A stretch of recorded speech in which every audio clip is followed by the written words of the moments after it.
अस्सलाम अलैकुम। आज की यह पुरअसरार और ईमान अफरोज कहानी हमें रावलपिंडी से इमरान साहिब ने भेजी है।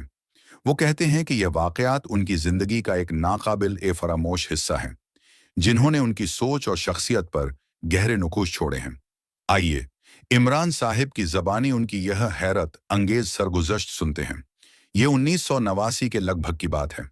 मेरे वालिद साहिब का ताल्लुक पाक फौज से था और उनकी पोस्टिंग की वजह से हमारा बचपन मुख्तलिफ छावनियों में गुजरा। उन दिनों हम अटक में तैनात थे। हमारा घराना शुरू से ही बहुत मजहबी था और वालिद साहिब फौजी नज्म व ज़ब्त के साथ साथ रूहानियत और दीनदारी को भी बहुत अहमियत देते थे। मेरे बड़े भाई अदनान मुझसे चंद साल बड़े थे और वालिद साहिब की तरह ही इबादत गुजार, परहेजगार और संजीदा तबीयत के मालिक थे। मैं उस वक्त तीसरी या चौथी जमात का एक शरीर और लाडला बच्चा था। अगरचे मैं भी नमाज रोजे की कोशिश करता, मगर भाई की तरह मुस्तकिल मिजाजी मुझ में कहाँ थी। खानदान में सबसे छोटा होने की वजह से मुझे जो लाड प्यार मिलता, उसने मुझे भाई अदनान से हमेशा 2 कदम पीछे ही रखा। वालिद साहिब के एक जूनियर थे, बाबा करमदीन। उनका ताल्लुक अटक के करीब ही एक छोटे से गांव से था। वो निहायत मुखलिस, ईमानदार और एक ऐसी रूहानी शख्सियत के मालिक थे जिनके चेहरे पर हर वक्त एक नूरानी सुकून तारी रहता था। वालिद साहिब खुद भी रूहानियत पसंद थे, इसलिए हमारे घर में अक्सर उन्हीं जैसे अल्लाह वाले लोगों की आमद और रफ्त रहती थी। बाबा करमदीन जब भी हमारे घर आते, वालिद साहिब के साथ उनकी नशिस्तें घंटों जारी रहती। उनकी गुफ्तगू इल्मी और रूहानी असरार और रुमूज से भरी होती थी, जो मेरे नन्हे जहन के लिए एक मुअम्मा थी। भाई अदनान अक्सर इन नशिस्तों में वालिद साहिब के पास मुअद्दब बैठे नजर आते। छोटी उम्र के बावजूद उन्होंने इन बुजुर्गों की सोहबत से बहुत कुछ सीख लिया था। बाबा करमदीन को भाई अदनान से खास लगाव था। वो अक्सर कहते, इस लड़के की आंखों में सीखने की प्यास और जुनून है, दिल करता है जो कुछ मेरे पास है उसे सौंप दूं। और फिर वो भाई को बहुत सी ऐसी बातें सिखाते जो हमारी समझ से बलातर थीं। उन्होंने भाई को कुछ अजन भी अता किए, जैसे बिच्छू और सांप के कांटे का दम, जिससे जहर का असर झायल हो जाता था। मैं छुप छुप कर उनकी बातें सुनता और मेरा बालक मन हसद और रश्क की आग में जलता कि बाबा जी सारी तवज्जो भाई पर ही क्यों देते हैं। क्या मुझ में कोई कमी थी? मेरा भी दिल करता कि मैं भी भाई की तरह खास बन जाऊं, इन पुरअसरार बातों को समझूं, मगर शायद मुझ में वो संजीदगी और लगन नहीं थी जो बाबा करमदीन ने भाई में देखी थी। वक्त पर लगाकर उड़ता रहा। मैंने भी वालिद और भाई के नक्शे कदम पर चलते हुए फौज में कमीशन हासिल कर लिया, मगर बाबा करमदीन की मुतासिर कुन शख्सियत, उनका नूरानी चेहरा और उनकी पुरअसरार बातें हमेशा मेरी सोच के किसी कोने में महफूज रहीं। कई साल बाद जब मेरी पोस्टिंग दोबारा अटक के करीब हुई, तो मेरे अंदर बचपन की वो अधूरी ख्वाहिश जाग उठी। अब मैं उम्र के उस हिस्से में था जहां मैं बातों की गहराई को समझ सकता था और अपने अंदर रूहानियत की वही कशिश महसूस कर रहा था जो शायद हमारे खानदान के खमीर में थी। मैंने बाबा करमदीन से मिलने का इरादा किया। मालूम करने पर पता चला कि वो फौज से रिटायर हो चुके हैं और अपने गांव की एक छोटी सी मस्जिद में पेश इमाम की हैसियत से खिदमात अंजाम दे रहे हैं। मैंने उनके बेटे से, जो अटक में ही मुकीम थे, राब्ता किया और उनसे मिलने की ख्वाहिश जाहिर की। जब बाबा करमदीन को मेरे आने का इल्म हुआ, तो इस नेक और सादा इंसान ने मुझे तकलीफ देना गवारा न किया, बल्कि खुद मुझसे मिलने के लिए अटक तशरीफ ले आए।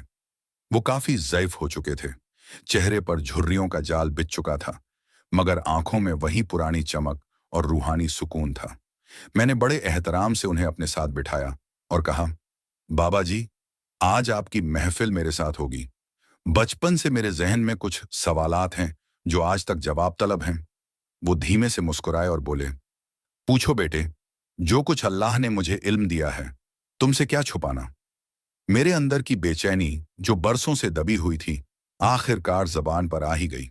मैंने पूछ ही डाला, बाबा जी, यह रूहानियत, यह असरार और रुमूज और यह अजहन, यह सब कुछ आपको कहां से मिला? आप पर यह मुआमलात कैसे शुरू हुए? उन्होंने एक गहरी सांस ली, नजरें झुकाईं और फिर जब बोलना शुरू किया तो गोया माजी के राजों से पर्दा उठने लगा। ये वो दास्तान थी जिसने मेरी जिंदगी को हमेशा के लिए बदल कर रख देना था।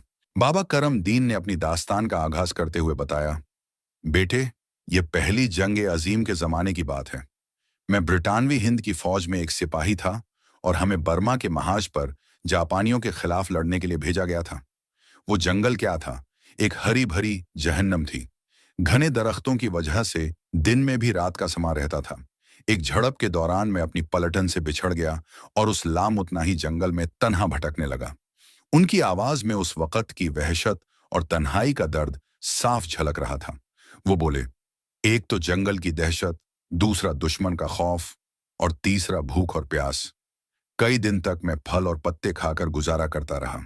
दिन को हशरात की आवाजें और रात को अनजाने जानवरों की चीखें दिमाग पर हथौड़े की तरह बरसती थीं। मेरे पास अल्लाह को पुकारने और उससे मदद मांगने के सिवा कोई आसरा नहीं था। मैं बस चलता रहता, इस उम्मीद पर कि शायद कोई रास्ता मिल जाए। कई रोज की मुसलसल आवारगी के बाद जब मैं हिम्मत हारने के करीब था, मुझे दूर एक जगह से धुआं उठता दिखाई दिया। उम्मीद की एक किरण जागी और मैं उस सिमत चल पड़ा। वहां एक छोटी सी झोंपड़ी थी, जिसके बाहर एक बुजुर्ग बैठे थे। उनकी उम्र का अंदाजा लगाना मुश्किल था। दाढ़ी और भौवें रूई के गालों की तरह सफेद हो चुकी थीं और चेहरे पर एक ऐसा जलाल था जो मैंने जिंदगी में कभी नहीं देखा था। मैंने डरते डरते सलाम किया और अंदर आने की इजाजत चाही। उन बुजुर्ग हस्ती ने मुझे देखा, मुस्कुराए और इशारे से अपने पास बुला लिया। उन्होंने मुझे पीने को पानी और खाने को कुछ जड़ी बूटियां दी, जिन्हें खाते ही मेरे जिस्म में तवानाई की एक लहर दौड़ गई। मैं 3 दिन उनका मेहमान रहा। वो बहुत कमगो थे, मगर उनकी खामोशी में भी हजारों बातें पोशीदा थीं। उन्होंने मुझसे कुछ न पूछा, न मेरा नाम, न मेरा मकसद। ऐसा लगता था जैसे वो मेरे अंदर तक सब कुछ पढ़ चुके हों। बाबा करमदीन ने बताया कि उन बुजुर्ग ने उनके अंदर छुपे हुए नेक सीरत, नमाजी और परहेजगार इंसान को जांच लिया था। इन 3 दिनों में उन्होंने मुझे रूहानियत के वो असरार और रुमूज सिखाए जो किताबों में नहीं मिलते। उन्होंने मुझे कायनात के निज़ाम, मखलूक़ात की हकीकत और अल्लाह की कुदरत के वो राज बताए जिन्हें सुनकर मेरा जहन खुल गया। उन्होंने ही मुझे कुछ अजान भी अता किए और कहा कि उन्हें सिर्फ खलकत ए खुदा की भलाई के लिए इस्तेमाल करना। मैं नहीं जानता कि वो कौन थे, इंसान थे या अल्लाह की कोई और मखलूक। बस इतना जानता हूं कि उन्हें अल्लाह ने उस घने जंगल में मेरे लिए ही भेजा था। तीसरे दिन उन्होंने मुझे जंगल से बाहर निकलने का एक खफिया रास्ता बताया और फरमाया, अब जाओ, तुम्हारा काम अभी दुनिया में बाकी है। मैंने उनका शुक्रिया अदा किया और भारी दिल से वहां से रुखसत हुआ। जब मैं वापस अपनी छावनी पहुंचा तो लोग मुझे देखकर हैरान रह गए, क्योंकि वो मुझे शहीद समझ चुके थे। ये सब कुछ मेरे लिए किसी जादुई कहानी से कम नहीं था। मैं सांस रोके उनके मुंह से निकला हुआ एक एक लफ्ज सुन रहा था। मैंने पूछा, बाबा जी, आपका अब गुजारा कैसे होता है? वो मुस्कुराए और एक ऐसा इंकिशाफ किया जिसने मेरे रोंगटे खड़े कर दिए। वो बोले, बेटे, मैं मस्जिद के एक हुजरे में ही रहता हूँ। अल्लाह ने मेरे रिज्क का इंतजाम एक अजीब जरिए से किया है। मैंने बेताबी से पूछा, कैसा इंतजाम? उन्होंने मेरी आंखों में देखते हुए निहायत संजीदगी से कहा, मस्जिद में कुछ जिन्नात खवातीन अपने बच्चों को लेकर मेरे पास आती हैं। वो अपने बच्चों पर दम दरूद करवाने और कुरान की तालीम दिलवाने के लिए मेरे पास आती हैं। ये सुनकर मैं सकते में आ गया।